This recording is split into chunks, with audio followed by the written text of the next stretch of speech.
مسیح یسوع کے نام میں آپ سب کو بہت بہت سلام۔ یوحنا رسول کی معرفت انجیلی بیان اس کا 12واں باب اور اس کی آیت نمبر 24 اور 25 خداوند کے کلام میں سے ہم تلاوت کریں گے۔ یوحنا رسول کی معرفت انجیلی بیان chapter number 12 verse number 24 and 25، اور خدا کے کلام میں لکھا ہے، میں تم سے سچ کہتا ہوں کہ جب تک گیہوں کا دانہ زمین میں گر کر مر نہیں جاتا اکیلا رہتا ہے، لیکن جب مر جاتا ہے تو بہت سا پھل لاتا ہے۔ جو اپنی جان کو عزیز رکھتا ہے وہ اسے کھو دیتا ہے، اور جو دنیا میں اپنی جان سے عداوت رکھتا ہے وہ اسے ہمیشہ کی زندگی کے لیے محفوظ رکھے گا۔ آمین۔ بلکہ اس کی 26ویں آیت بھی ہم تلاوت کر لیتے ہیں۔ اگر کوئی شخص میری خدمت کرے تو میرے پیچھے ہو لے، اور جہاں میں ہوں وہاں میرا خادم بھی ہوگا۔ اگر کوئی میری خدمت کرے تو باپ اس کی عزت کرے گا۔ آمین۔ میں تم سے سچ کہتا ہوں کہ جب تک گیہوں کا دانہ زمین میں گر کر مر نہیں جاتا اکیلا رہتا ہے، لیکن جب مر جاتا ہے تو بہت سا پھل لاتا ہے۔ آپ نے بیج دیکھے ہوں گے، مختلف پودوں کے، مختلف پھلوں کے، مختلف سبزیوں کے، اور ہر بیج کے اندر زندگی ہوتی ہے، لیکن وہ زندگی ایک خول کے اندر محفوظ ہوتی ہے۔ ہر بیج کے ارد گرد آپ نے خول دیکھا ہوگا، اور وہ خول ہی اس زندگی کو محفوظ رکھتا ہے جو بیج کے اندر ہوتی ہے۔ اور جب وہ زمین میں بو دیا جاتا ہے، جب وہ زمین میں ڈال دیا جاتا ہے، تو پھر اس کے بعد وہ خول جو ہے وہ گل جاتا ہے اور وہ پھٹ جاتا ہے، اور اس کے اندر سے زندگی نمودار ہوتی ہے۔ تو جب تک دانہ مر نہیں جاتا، جب تک اس کا خول نہیں اترتا جی، اتنی دیر تک وہ پھلدار نہیں ہو سکتا، اتنی دیر تک وہ اکیلا رہتا ہے۔ میں آج اس موضوع پر آپ کے ساتھ بات کرنا چاہتا ہوں، وہ یہ ہے جی، پلیز مر جائیں، پلیز مر جائیں، مہربانی کریں مر جائیں، کیونکہ اگر ہم مریں گے نہیں تو ہم پھل نہیں لائیں گے۔ یسوع مسیح نے کہا اگر کوئی شخص میری خدمت کرے تو میرے پیچھے ہو لے، اور اوپر 25ویں آیت میں لکھا ہے، جو اپنی جان کو عزیز رکھتا ہے وہ اسے کھو دیتا ہے۔ اگر ہم ان چیزوں کے ساتھ لپٹے رہیں گے اور دنیاوی خواہشوں کا پیچھا کرتے رہیں گے تو ہم اپنی زندگی کو کھو دیں گے، اور جو دنیا میں اپنی جان سے دعوت رکھتا ہے وہ اسے ہمیشہ کی زندگی کے لیے محفوظ رکھے گا۔ دو راستے ہیں ہمارے پاس، یا تو ہم دنیا کو چن لیں، دنیا کے ساتھ زندہ رہیں، یا ہمارے پاس یہ راستہ ہے کہ ہم مسیح کے لیے زندہ رہیں۔ آپ کو پتا ہے صبح اٹھ کے ان بچوں کو اٹھانا کتنا مشکل ہے، کیوں جی؟ آؤ جی دعا دے چلیے، ٹف ہے کہ نہیں ہے؟ سردی بھی ہے، بچوں کو اٹھانا ہے، وہ بچے اٹھ ہی نہیں رہے، وہ اکھا ملی جا رہے ہیں، لیکن ان کو لے کے آنا، یہ کیا ہے؟ یہ اپنے آپ کو مصلوب کرنے کے مترادف ہے۔ یہ تنگ راستہ ہے، یہ سکڑا ہوا راستہ ہے۔ ہر ایک منفی خیال جو ہمارے ذہن میں ابھرتا ہے، پولس کہتا ہے کہ میں اس کو صلیب پر کھینچ دیتا ہوں، میں اسے صلیب پر لٹکا دیتا ہوں، میں اس خیال کو ہی مصلوب کر دیتا ہوں۔ اور یہ آسان نہیں ہے، یہ بہت مشکل چیز ہے۔ اگر آپ کے دل میں کسی کے لیے نفرت ہے، اس نفرت کو اپنے دل سے باہر نکالنا اور اس شخص کے لیے خداوند سے شکر گزاری کرنا، اس شخص کے لیے خداوند سے برکت چاہنا، بہت مشکل کام ہے، بہت مشکل ہے۔ اور یسوع مسیح نے یہ کہا کہ جو اپنی جان کو عزیز رکھتا ہے وہ اسے کھو دیتا ہے، اور جو دنیا میں اپنی جان سے دعوت رکھتا ہے وہ اسے ہمیشہ کی زندگی کے لیے محفوظ رکھے گا۔ اس کے پیچھے ایک اور فلسفہ بھی ہے۔ بہت سے لوگ آپ نے دیکھا ہوگا جو جنگلوں میں چلے جاتے ہیں، سنیاسی بابے، سنیاسی بن جاتے ہیں، اور ایک شخص نے کسی زمانے میں چوری کی تھی یا اس نے کسی کو قتل کیا تھا، اس نے کہا کہ میں اس ہاتھ کو تباہ کر دوں گا۔ اس نے اپنا ہاتھ اوپر رکھا، اوپر کئی سال اس نے اپنا ہاتھ اوپر رکھا، ہاتھ ہی سوکھ گیا تھا، مطلب اس نے اپنے ہاتھ کو سزا دی۔ خداوند یسوع مسیح یہاں پر یہ نہیں کہہ رہے کہ ہم نے روٹی کھانی چھوڑ دینی ہے، کہ جی میں ہوں جسم نہ دعوت رکھنی، کھانا کھانا چھوڑ دیں اور زندگی سے لطف اندوز ہونا چھوڑ دیں، ایسا نہیں ہے۔ لیکن ہم نے جو کچھ بھی کرنا ہے ہم نے خداوند میں رہ کر کرنا ہے، ٹھیک ہے جی؟ اگر ہم نے کھانا کھانا ہے تو ہم نے یہ چیز دیکھنی ہے کہ کیا خدا چاہتا ہے کہ میں یہ چیز کھاؤں یا میں یہ چیز پیوں۔ اگر ہم اس طرح سے چلتے ہیں، ہر چیز کو چھانٹ پھٹک کے خدا کے کلام کے آئینے میں رکھ کر دیکھتے ہیں، تو یہ اس بات کی ضمانت ہے کہ ہم خداوند کے لیے جینا چاہتے ہیں۔ میں کون سی بات کروں، میں کون سی بات سنوں، میں کون سی چیز دیکھوں، میں کون سا کام نہ کروں، یہ سب چیزیں جو ہیں یہ ہمیں اس بات کے لیے تیار کرتی ہیں کہ ہم خداوند کے لیے اس زمین پر زندگی گزاریں۔ آمین۔ اگر ہم دنیاوی چیزوں میں اپنے آپ کو الجھا لیں گے تو ہم کبھی بھی پھل نہیں لا سکتے۔ یاد رکھیں، دعا کرنا ایک آسان ترین کام ہے، لیکن یہ دنیا کا مشکل ترین کام بھی ہے۔ کرنا تو کچھ بھی نہیں ہوتا، آرام سے بیٹھ کے دعا کرنی ہوتی ہے، لیکن یہ ہو نہیں پاتی. آپ نے دیکھا ہوگا نیند آ جاتی، کڑاڑے مار لا پہندے لو دعا جی. ریزن کیا ہے کہ شیطان نہیں چاہتا کہ ہم اس طرف آئیں. لیکن اپنے آپ کو مارنا آسان نہیں ہوتا. کئی بار تو ہم اپنے آپ کو خود مارنے کی کوشش کرتے ہیں، میں نے اب یہ نہیں کرنا، میں نے اب یہ نہیں کرنا. اس میں ہمیشہ ہی ناکامی ہوتی، اس میں ہمیشہ ناکامی ہوتی. لیکن دوسرا راستہ یہ ہے کہ ہم یسوع مسیح کے پاس آئیں اور اس مسیح مصلوب کے پاس آئیں جس نے میرے لیے اور آپ کے لیے جان دی ہے. مسیح یسوع کی صلیب کا جو مکاشفہ ہے وہ جب ہماری زندگی میں آتا ہے تو ہمیں پتہ چلتا ہے کہ ہم نے کس طرح سے اپنی خودی کا انکار کرنا ہے. کہتے ہیں کہ کسی سوداگر کے پاس ایک طوطا تھا. کیا تھا جی اس کے پاس؟ طوطا تھا. وائس کیا تھا؟ طوطا تھا. اس کے پاس ایک طوطا تھا. تو اس شخص نے، اس سوداگر نے اس سے بڑی محبت کی. اس طوطے سے، وہ اپنے طوطے سے بہت محبت کرتا تھا اور وہ اس کو بہترین پھل دیتا تھا کھانے کے لیے اور بہترین خوراک اس کو دیتا تھا. اس کو بہترین پنجرے میں اس نے رکھا ہوا تھا. لیکن وہ طوطا اداس رہتا تھا کیونکہ ظاہر سی بات ہے وہ جنگل میں رہنے والا اور وہ فضاؤں میں اڑنے والا پرندہ تھا، لیکن اس کو ایک پنجرے کے اندر قید کر دیا گیا. اور پھر ایک دن وہ سوداگر جا رہا تھا تو اس نے اس طوطے سے پوچھا. اس نے کہا کہ میں تیرے لیے واپسی پہ کیا لے کے آؤں؟ اس نے کہا کہ آپ نے جس جنگل میں سے گزرنا ہے وہاں میرا استاد رہتا ہے، آپ نے میرے استاد کو میرا سلام دینا ہے. انہوں نے کہا تو کوئی گل ہی نہیں، ٹھیک ہے میں یہ کام کروں گا. اور اس نے کہا آپ جب جنگل کے سینٹر میں پہنچیں گے وہاں پہ ایک بوڑھا سا پیڑ ہے، میرا استاد اس پیڑ میں رہتا ہے، اس درخت میں رہتا ہے. تو آپ جب نیچے جا کے آواز دیں گے تو وہ باہر آ جائے گا اور وہ آپ کی بات سنے گا. آپ نے اس کو میرا میسج دینا کہ آپ کا جو شاگرد ہے وہ میرے پاس ہے اور وہ آپ کو سلام دے رہا ہے. وہ اپنے لاؤ لشکر کے ساتھ گیا جنگل میں. تو جب وہ اس درخت کے پاس پہنچے تو اس نے بلند آواز سے اس طوطے کو پکارا. اور جب وہ طوطا باہر آیا تو واقعی وہ کافی بوڑھا طوطا تھا. اور جیسے ہی وہ طوطا باہر آیا اس نے دیکھا کہ یہ کچھ انسان ہے جو مجھے آواز دے رہے ہیں. تو اس نے طوطے نے پوچھا کہ آپ کیا چاہتے ہیں؟ اس نے کہا جی میرے پاس آپ کی طرح کا ہی ایک طوطا ہے لیکن وہ یہ کہتا ہے کہ وہ آپ کا شاگرد ہے، تو اس نے آپ کے لیے سلام بھیجا ہے. تو طوطے نے منہ سے کچھ آواز نکالی تو بہت سے طوطے درختوں میں سے نکلنا شروع ہو گئے اور وہ جو درخت تھے وہ بھر گئے طوطوں سے. وہ کہنے لگے یار اس جنگل میں اتنے طوطے ہیں. تو اس نے کہا کہ بھی اب وہ آپ اپنا میسج جو آپ نے دیا وہ دوبارہ دہرائیں. اس نے کہا کہ جی وہ طوطا جو آپ کا دوست ہے، جو آپ کا شاگرد ہے، اس نے آپ کے لیے سلام بھیجا ہے. جیسے ہی اس نے یہ کہا وہ بڑا طوطا زمین پہ گر کے مر گیا اور سارے طوطے گر کے مر گئے. اور وہ جو سوداگر تھا وہ اتنا ڈر گیا یہ سارا منظر دیکھ کے کہ بھی سلام میں آخر کیا ایسی بات تھی، میں نے تو اپنے طوطے کا سلام ہی دیا ہے تو یہ سارے مر گئے ہیں. وہ وہاں سے نکلا، بھاگا وہاں سے ڈر کے اور وہ اپنا کاروبار کر کے واپس آیا. جب وہ واپس آیا تو اس نے اپنے طوطے سے سلام دعا لی.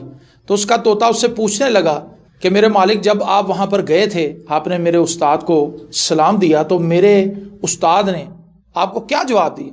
اس نے کہا یار میں تو بتاتے ہوئے بھی بہت پریشان ہو رہا ہوں کہ وہاں پر اس دن کیا ہوا. جب میں نے تمہارا سلام دیا تو تمہارا استاد نیچے گر کے مر گیا اور جو تمہارے دیگر ساتھی تھے وہ بھی نیچے زمین پر گر کے مر گئے. طوطے نے کہا وہ مر گئے سارے؟ اس نے کہا مر گئے. وہ طوطا بھی مر گیا پنجرے سے.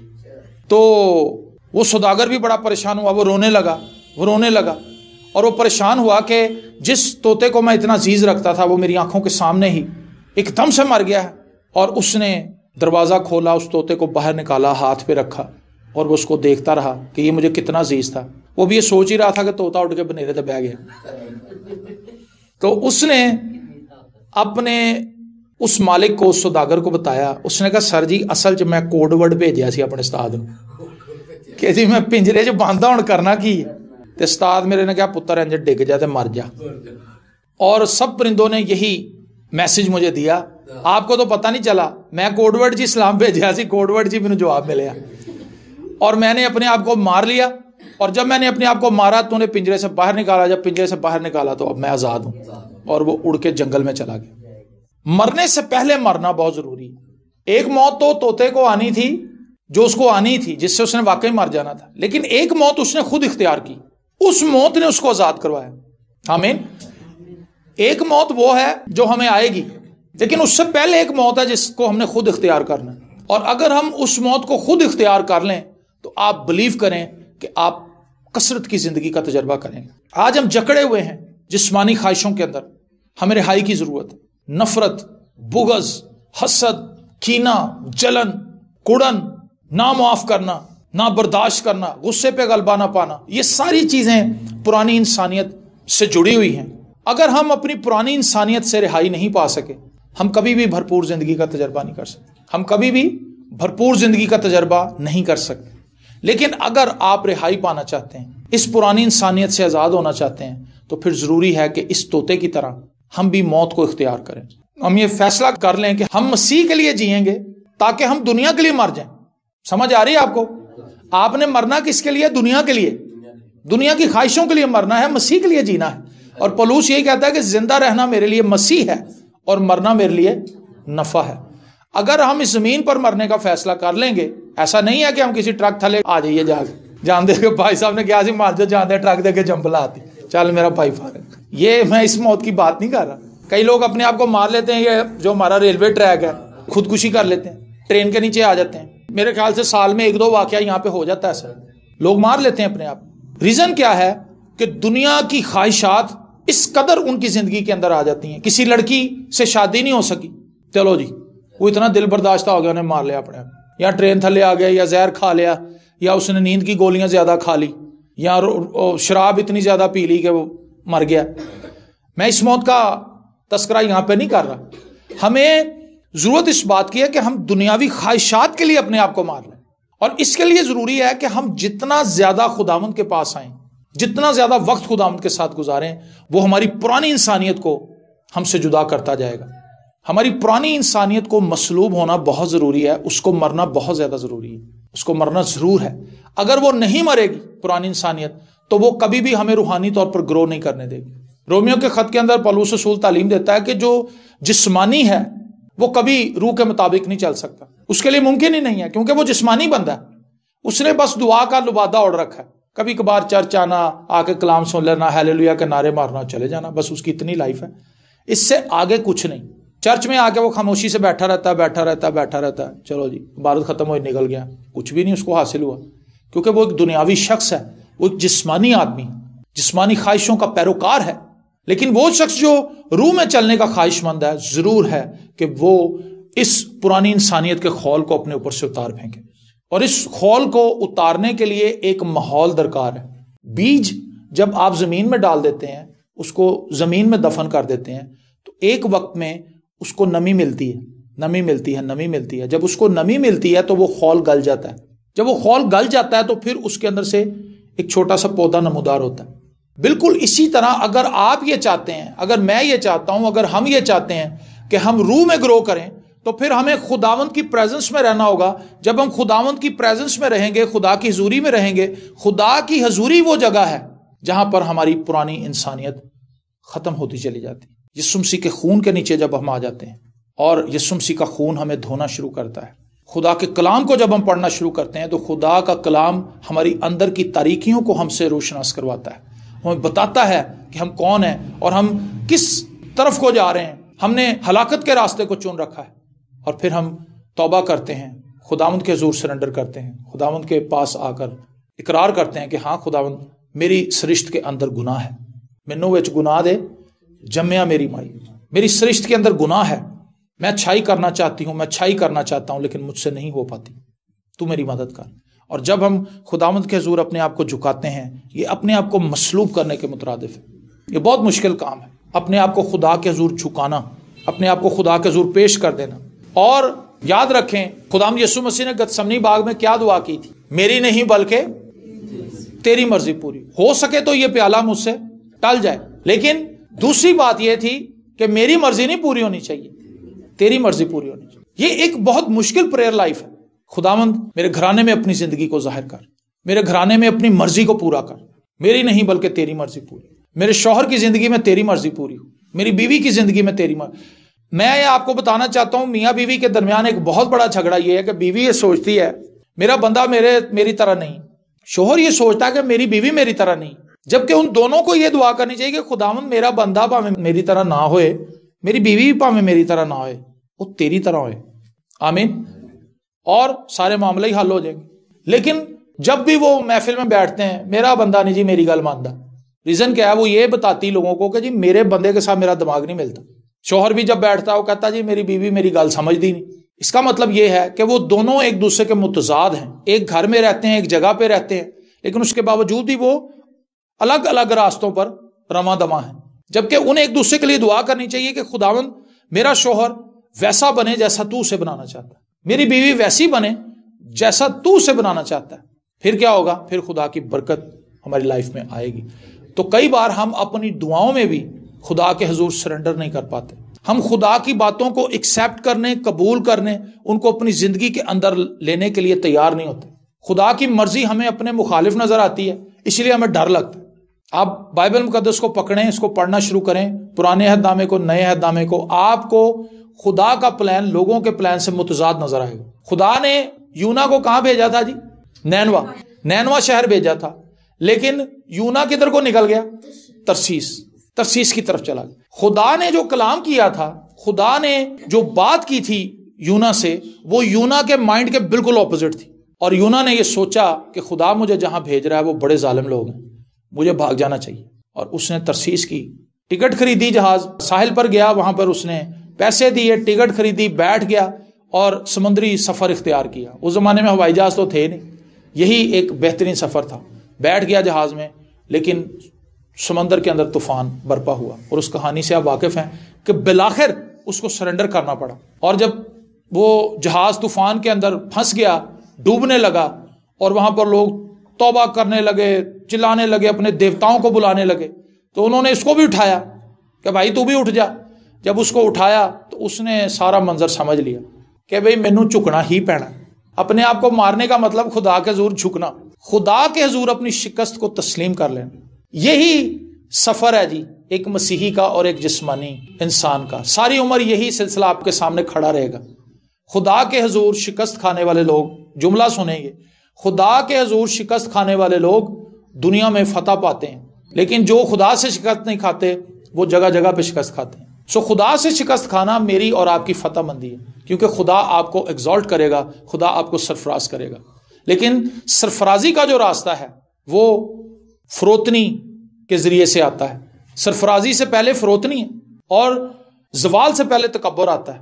امثال کی کتاب میں لکھا ہے اس سے پہلے کہ کوئی شخص زوال پذیر ہو، تباہ حال ہو جائے، اس کے اندر تکبر آئے گا. اور اس سے پہلے کہ کسی شخص کو خدا اٹھائے، اس کے اندر فروتنی آ جائے گی. اور جس کے اندر فروتنی ہے خدا نے اس کو اٹھانا ہے. آمین. تو یونا کہنے لگا اچھا جی اب میرے پاس کوئی چارہ نہیں، خدا نے تو طوفان پہ ہی دیتا. اور اس نے کہا مجھے پھینک دو، اور اس کو سمندر میں پھینک دیا گیا. مچھلی نے اس کو نگلا، مچھلی نے جا کے اس کو ساحل پر اگل دی. اور پھر وہی شخص جو پہلے خوف زدہ تھا، جو اپنے جسم کی پیروی کر رہا تھا، خدا کے کلام کے اگینسٹ جا رہا تھا، اس نے پھر خدا کے کلام کی پیروی کرنی شروع کی. اور جب اس نے خدا کے کلام کی پیروی کی تو اس کا ایک ہی پیغام اس قدر زیادہ طاقتور تھا کہ توبہ کرو، خدا کا ہاتھ تمہارے خلاف ہے، خدا اس شہر کو تباہ کر دے گا. اس کی باتیں اس طرح سے لوگوں کو جا کر لگیں کہ بادشاہ تک اپنے تخت کو چھوڑ کے خاک اور راکھ میں بیٹھ گئے. ایک ایسی زندگی جو خدا کے ہاتھ میں ہے، اس کو خدا بڑی کثرت سے استعمال کر سکتا ہے. لیکن ایک ایسا شخص جو خدا کے ہاتھ میں نہیں، جس کے ہاتھ میں صرف بائبل ہے جس کے ہاتھ میں صرف بائبل ہے، لوگوں نے بوئے کھڑکا رہا، باجی میں دعا کرنا آیا، باجی میں دعا کرنا ہے، وہ بندہ کسی کام کا نہیں، کیونکہ وہ کسی کے لیے فائدے کا سبب ہے ہی. وہ کسی کے لیے فائدے کا سبب نہیں، بلکہ وہ لوگوں سے فائدہ ڈھونڈ رہا ہے. کسی کے گھر سے چائے پی لی، کسی کے گھر سے دہی بھلے کھا لیے، کسی کے گھر سے جوس پی لیا، کسی کے گھر سے پراٹھا کھا لیا. آلو والے پراٹھے شام نو لوگ پکا رہے ہوں نے، بھائی صاحب پھر آ جائے پراٹھا، کہندا آندے ہو، چلو جی پراٹھا بھی کھا لیا، چاہ بھی پی لی، نال چھوٹی جی دعا کی تھی، 100-200 روپیہ جیب چ پایا، نکل گیا. جن کے ہاتھوں میں صرف بائبل ہے، جن کی زندگیاں خداوند کے ہاتھ میں نہیں ہیں، وہ کسی کام کے خادم نہیں ہیں، وہ خادم بھی نہیں ہیں، وہ نوسر باز ہیں. لیکن وہ ایماندار جس نے اپنی زندگی خداوند کے سپرد کر دی ہے اور اس نے دنیا کے لیے اپنے آپ کو مسلوب کر دیا ہے، یاد رکھیں وہ بڑا زبردست بندہ ہے، کیونکہ خدا اس کو استعمال کرے گا. وہ ایک ایسا برتن ہے جس کے اندر خدا اپنا جلال رکھے. جب تک گیہوں کا دانہ زمین میں گر کر مر نہیں جاتا اکیلا رہتا ہے، لیکن جب مر جاتا ہے تو بہت سا پھل لاتا ہے. جو اپنی جان کو عزیز رکھتا ہے وہ اسے کھو دیتا ہے. اپنی جان کو عزیز رکھنے سے مراد یہ اپنی خواہشوں کو عزیز رکھنا. خداوند تینوں پتہ ہے میں کنی کمزور ہاں، مینوں یہ سوٹ کنا پسند ہے، میں نہیں دے سکتی، مہربانی کر، اے خیال میرے ذہن چوں کڈ. جی جو اپنی جان کو عزیز رکھتا ہے، جو اپنی جان کو عزیز رکھتا ہے. جب ہم اپنی خواہشوں کو عزیز رکھتے ہیں. ایک دفعہ ایک پادری صاحب نے ہمیں بڑی مزے کی بات بتائی. وہ کہتے ہیں کہ ایک دن میں کیما بھنیا, کیما کچنار, کہندے مینوں بڑی پسند ہے. کیما کچنار ایک اچھی ڈش ہے. کہندے یار میں بڑی سوادی کر کے بنائی, کمال کر کے. کہندے میں جیویں ہی انہوں پکا کے تے تیاری کیتی کہ میں روٹیاں لے کے آواں گرما گرم تے پھر نال رائتے تے کھاواں گا. کہندے میرا ایک کزن آ گیا. کہندے وہ کزن ہے جدا سی کہ وہ ہانڈیاں ویلیاں کرن والا سی. کہندے میں سوچیا یار ایدے اگے اگر رکھیا نہ ڈونگا اینے ہونجا پھیر جانا, اینے سب کچھ ہی کھا جانا. جو اپنی جان کو عزیز رکھتا ہے, اپنی جان کو عزیز رکھنے سے مراد یہ اپنی خواہشوں کے ساتھ جڑے رہنا. اب اس کے پاس دو راستے تھے. کہندا رات دی دال بھی پئی ہوئی سی. کہندا میں اپنی مسز نو کہا تہاڈی بوا نو کہ بھلیے لوکے او دال گرم کر. کہندی وہ بھی سمجھ گئی کہ پادری صاحب کیما دے اگے نہیں رکھنا چاہتے. کیمے نو شام تے پاتا انہوں نے. کہندے کیما لگ تازہ پکیا سی لیکن دال جڑی ہے نا وہ رات دی سی. دال اس کے آگے, اس کو کیا پتا تھا کہ کچنار بھی پکی, کیما کچنار بھی. کہتے لیکن جب اس نے دال کھانی شروع کی, کہتے ایک دم سے خدا نے مجھ پہ پریشر ڈالا کہ تو کتنا ریاکار آدمی, یہ بندہ تیرے گھر میں مہمان آیا پاویں ہے ساری کھا جائے لیکن تو ادھے اگے رکھ. جو اپنی جان کو عزیز رکھتا ہے. کہتا میں اپنی مسز نو کیا وہ کیما کچنار نہیں لیا. کہندی وہ مینوں بوئے چ دیکھے آپ ہی تو اسی منع کیتا. کہندا میں کہ لیا. کہندا تیری بوا نے لیا کے اگے رکھیا. کہندا انہیں خدا دے بندے نے دال کیتی سائڈ تے. کہندا کیما کچنار ساری کھا گیا. کہندا پا بڑا ہی مزہ آیا. کہندا اج مینوں کیما کچنار ہی ادھر کھچن ڈئی سی. کہتا وہ تو کیما کچنار کھا گیا لیکن میرا ٹیسٹ جو تھا, میں شکر ہے خدا کا کہ میں اس میں پاس ہو گیا. یہ چھوٹی چھوٹی چیزیں کئی بار ہمیں خدا سے بہت دور لے جاتی ہیں. ہمیں احساس ہی نہیں ہوتا کہ ہم اپنی پرانی انسانیت کو پروٹیکٹ کر رہے ہیں, ہم اس کی حفاظت کر رہے ہیں, اور جو دعائیں ہم کر رہے ہیں ہم ان کو اپنے ہاتھوں سے اسی طرح سے ضائع کر دیتے ہیں. چھوٹی چھوٹی چیزوں سے, چھوٹی چھوٹی چیزوں سے ہم خوف زدہ رہتے ہیں لوگوں سے. یار میں نے اگر اس کو پیسے دے دیے تو میرے بچیاں دا کی بنے, وہ دے بچیاں دا کچھ سوچ لے, تیرے بچیاں دا بھی کوئی سوچ لے گا. کیوں جی, یہ کوئی مشکل کام نہیں ہے, لیکن خداوند میں رہ کر یہ چیزیں آسان ہوتی ہیں. دنیا داری کے اعتبار سے چیزیں بہت ہی مشکل ہیں. تو جب تک ہم مر نہیں جائیں گے, جب تک ہم مر نہیں جائیں گے, ہم پھل نہیں لائیں گے. پھل لانے کا اصول ایک ہی ہے کہ آپ کو مرنا پڑے گا. پلیز مر جائیں. اسی لیے میں آپ سے ایک درخواست کروں گا, میں اپنے آپ کو بھی کہہ رہا ہوں کہ ہمیں مرنا ہوگا. ہمیں مسیح کے لیے جینے کا اقرار کرنا ہوگا اور فیصلہ کرنا ہوگا. جب ہم مسیح کے لیے جیئیں گے تو دنیا کے لیے ڈیفینیٹلی ہم مر جائیں گے. ہم دنیا کے لیے مر جائیں گے اور مسیح کے لیے جینے کا فیصلہ کر لیں گے. اور جس دن ہم نے مسیح کے لیے جینے کا فیصلہ کر لیا اور اسی چیز کے لیے دعا کی, ہماری دعاؤں میں یہ دعا شامل نہیں ہے. حالانکہ یہ ہر روز کی ہماری پہلی دعا ہونی چاہیے حمد و ستائش کے بعد کہ خداوند مجھے اپنے لیے آج جینے کا شرف دینا. کیسی خوبصورت دعا ہے. خداوند آج میں تیرے لیے جیوں, آج کا دن بھی تیرے ہی نام ہے. ٹھیک ہے, ہر روز خداوند کے حضور اپنے عہد کی تجدید کریں. ہر روز خداوند سے کہیں خداوند میری زبان کی حفاظت کرنا, میرے کانوں کی حفاظت کرنا, میری آنکھوں کی حفاظت کرنا, میرے اٹھنے بیٹھنے کی حفاظت کرنا. میں ان لوگوں میں جاؤں خداوند جو ضرورت مند ہیں, جن کو کلام سننے کی بھی ضرورت ہے. کئی بار ہم ایسے لوگوں میں جو خدا سے دور ہوتے ہیں, ہم خدا کو جانتے ہوئے بھی ان کے ساتھ ایسی گفتگو کرتے ہیں کہ وہ خدا سے اور دور چلے جاتے ہیں. ہمیں ان کے سامنے ایک بہترین نمونہ بننا ہے, اور اس کے لیے ہمیں بہت دعا کی ضرورت ہے. ہمیں مرنا ہوگا اور مسیح کے لیے جینے کا فیصلہ کرنا ہوگا. یاد رکھیں, جس دن ہم ایسا کرنے کے لیے تیار ہو جائیں گے, ہم خدا کی قدرت کو دیکھیں گے. میں نے بہت سے خادموں کی زندگیوں کو پڑھا ہے, بہت سے ایمانداروں کی زندگیوں کو پڑھا ہے, اور میرا جو باطن ہے ان گواہیوں سے بھرا ہوا ہے. عبرانیوں کے خط کے اندر لکھا ہے, جب گواہوں کا ایسا بڑا بادل ہمیں گھیرے ہوئے ہے, گواہوں کا بادل ہے جس نے ہمیں گھیر رکھا ہے. لوگوں نے کیسی کیسی قربانیاں مسیح کے لیے دی ہیں, لیکن ہم چھوٹی چھوٹی چیزوں کو چھوڑنے کے لیے تیار نہیں. جب ہم چھوٹی چھوٹی چیزوں کو مسیح کے لیے نہیں چھوڑ سکتے تو آپ تصور کریں ہم بڑے کام مسیح کے لیے کیسے کریں گے. ہم نہیں کر سکیں گے, ہم نہیں کر سکیں گے. میں اکثر آپ کو ایک بات بتاتا ہوں, ماسٹر نعیم وہ کہتے ہیں کہ جب میں ایک عبادت میں گیا تو وہاں پر انہوں نے ہدیے کی اناؤنسمنٹ کی, تو کہتے ہیں خادم نے بڑا زبردست کلام سنایا, تو کہتے میں نے 10 کا نوٹ نکالا بٹوے میں سے. خدا نے کہا 10 روپئے. کہتا میں کہا خدا میں کی کراں پھر. خدا نے کہا کھل کے پا. کہتا میں کہا خدا کھل کے. کہتا میں سارے پیسے پاتے بٹوے چو کٹ کے. کہتا میں نے سبھی ڈال دیے, اور شیطان نے میرے کان میں آ کے کہا او بیٹا تو کرایہ بھی نہیں رکھیا, واپس کیویں جائے گا, بڈھا آدمی ہے تو اپنی لتاں تڑوائے گا. آج وہ سب صحیح بیچارے سے مطلب بزرگ ہو چکا ہے, ان کے لیے چلنا بھی مشکل ہے, لیکن پھر بھی اس کا ایمان تو جوان تھا, اس نے سارے پیسے ڈال دی. جیسے اس بیوہ نے 2 دمڑیاں تھی 2 کی 2 ڈال دی. اب وہ کہتا ہے کہ شیطان اس عبادت میں ہی مجھ سے اینڈ ہو رہی تھی، کلوزنگ ہو رہی تھی، عبادت ختم ہو رہی تھی، تو وہ کہتا ہے کہ وائنڈ اپ پہ شیطان میرے پیچھے لگ گیا. انہوں نے کہا پتر تینوں ویکھیا جو ٹھنڈ بھی بڑی، تو پھنس گیا. کہتا لیکن جب میں باہر نکلا، اس عبادت گاہ سے باہر نکلا، تو میں تھوڑا ہی آگے گیا تو پیچھے سے ایک نئی گاڑی آئی، ہونڈا سیوک کے پتہ نہیں اس طرح کی. تو اس نے کہا کہ انہوں نے آ کے پیچھے بریک ماری. کہتا وہ لڑکا باہر نکلا، انہوں نے کہا ماسٹر جی تسی کدھر جا رہے ہو؟ وہ اسٹوڈنٹ تھا. انہوں نے کہا ماسٹر جی تسی بیٹھو. کہتا فرنٹ سیٹ 'چ بیٹھا، ہیٹر لگا ہے اندر. کہتا میں شیطان ہو گیا، سنا بھائی. کہتا وہ مجھے دروازے کے آگے اتار کے گیا. کہتا اور شکر گزاری کے طور پہ مجھے ہدیہ بھی دے گیا. آمین. جو کوئی اپنے آپ کو خداوند کے لیے پیش کر دیتا ہے، جو مسیح کے لیے جینے کا فیصلہ کر لیتا ہے، وہ دنیا کے اعتبار سے مر جاتا ہے، دنیا کی خواہشات سے مر جاتا ہے. اس کو کوئی گالیاں نکالے گا، اس کو وہ گالیاں نہیں لگے گی. وہ کہے گا یار خدا تینوں برکت دے، اپنی زبان نو بیٹا اچھا کر، تیری زبان اچھی نہیں، مینوں تے تو گالاں کا کئی کہندا تو مینوں گال کڈ کے جائیں گا کتے، اٹا مار دین، لڑ پیندے، سر پاڑ دین. لیکن جب آپ مسیح میں ہوتے ہیں، آپ اس کو دعا دیتے ہیں کہ یار تو تے میرے تے چکڑ چھوٹے ہے لیکن میں تینوں برکت دینا. آمین. یہ ہے جی مصلوب ہونا. کسی نے آپ کے پیسے مار لیے، اس کو دعا دیں. کسی نے آپ کے بارے میں غلط سوچا، اس کو دعا دیں. اس سے آپ ترقی کریں گے. اس سے آپ یہ ظاہر کریں گے کہ آپ مسیح کے بندے ہیں، آپ مسیح کی بندی ہیں. آمین. آئیے ہم سب اپنے سروں کو جھکائیں اور ہم دعا مانگیں. بادشاہوں کے بادشاہ تیری ستائش ہو، تیری تعریف ہو آج کے دن کے لیے کہ ہم نے یہ سیکھا ہے کہ ہم نے مرنا ہے اور تیرے لیے جینے کا فیصلہ کرنا ہے. اگر ہم جسمانی طور پر اپنے آپ کو مارنا چاہتے ہیں تو ضروری ہے کہ ہم تیرے پاس آئیں، کیونکہ ہم خود اپنے آپ کو ختم نہیں کر سکتے.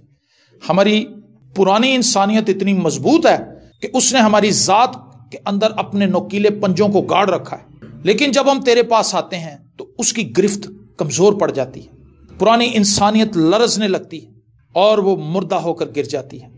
خداوند ہم تیرا شکر کرتے ہیں کہ تو ہر روز ہمیں اپنی حضوری میں بلاتا ہے، اور تیری حضوری میں آنا ہی ہمارے لیے زندگی کا پیغام ہے.